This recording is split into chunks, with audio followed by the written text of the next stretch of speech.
globalization to me is it's a recycle of the continuation of the stagnation of the earth. They take it the truth. Oh, okay. Okay. That's what I think about. I mean, it's just a repeat. It's keep repeating itself. Okay.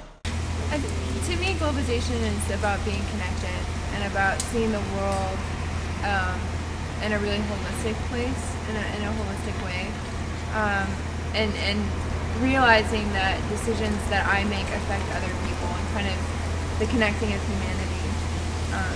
It's not how I like to think about it.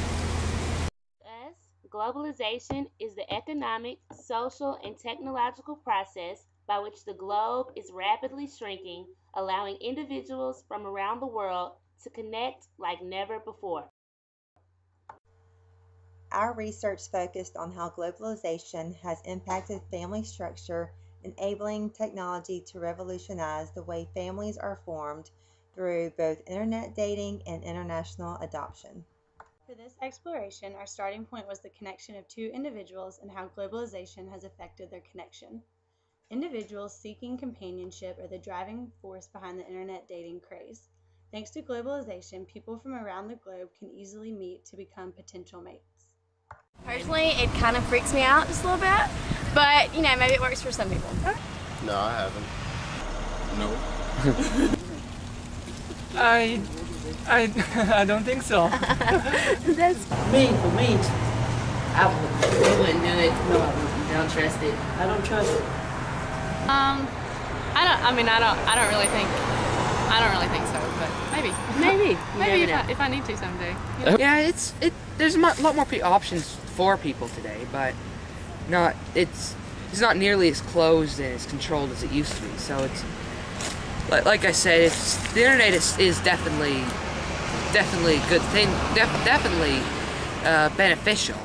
But we talked for about a month before then on eHarmony. We got matched on October 5th of 2004, and then we did their process, and then we talked on the phone around October 11th or so, and then we met in person for the first time on November 5th of 2004, and then we were married by the following December 10th of 2005.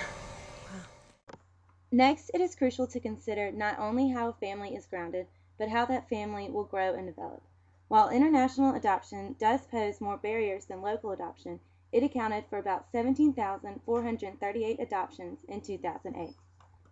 There's a region in Russia that just opened up to foreign adoption. It's in a very, very remote area that hardly any Americans have been to. They have Asian children there, and most people who adopt from Russia are adopting a Caucasian child. They don't realize how close to China and Eastern Asia and all Russia is.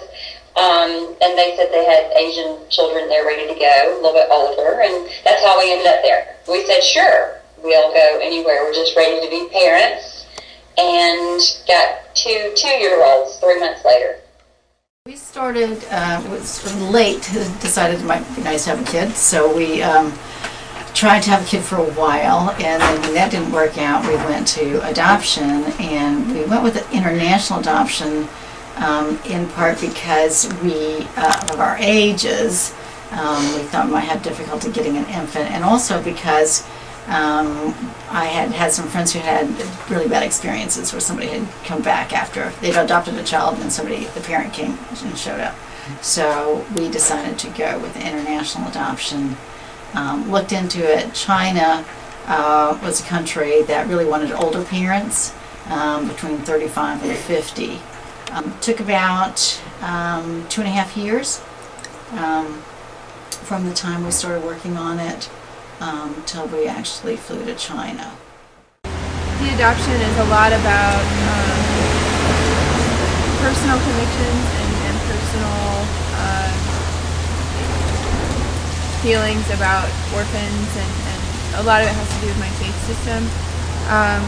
But in the global sense, I am adopting from Ethiopia, and I'm being connected to this person who In any other system, I would not have. Yeah, we thought everyone loved America. Yeah. And then we found out that we're kind of the bad guys for a lot of different reasons to a lot of different cultures. And then in our that really remote region we went to in Siberia to adopt the kids, and we did realize immediately that they were very serious about us not revealing the fact that we were American. And then we learned why they thought we were coming. Americans wanted to adopt their orphans to harvest their organs for sick American children. Wow. And so that's why. Adopting from China, it's sort of, one is everybody knows your kid's adopted, pretty much. They look at you, they look at your kid, they know it's adopted. And it also means then that you sort of quickly run into other people with kids from China. It always gives you something to say. It's like, oh, did you go to this place or did you go to that place? It would be easier because of globalization to track birth families. And we have all of their names in a very, very small place. When they get older, I think it'll be real easy for them to go back to their hometown and find people that they're related to. And they each have, many siblings, so. In terms of today, we, for a while, had Taylor doing Chinese lessons, and we do try to go to some Chinese cultural events, but we don't push the global kind of component, or the being from China component too much, because she grew up here, and she doesn't really identify that much with China.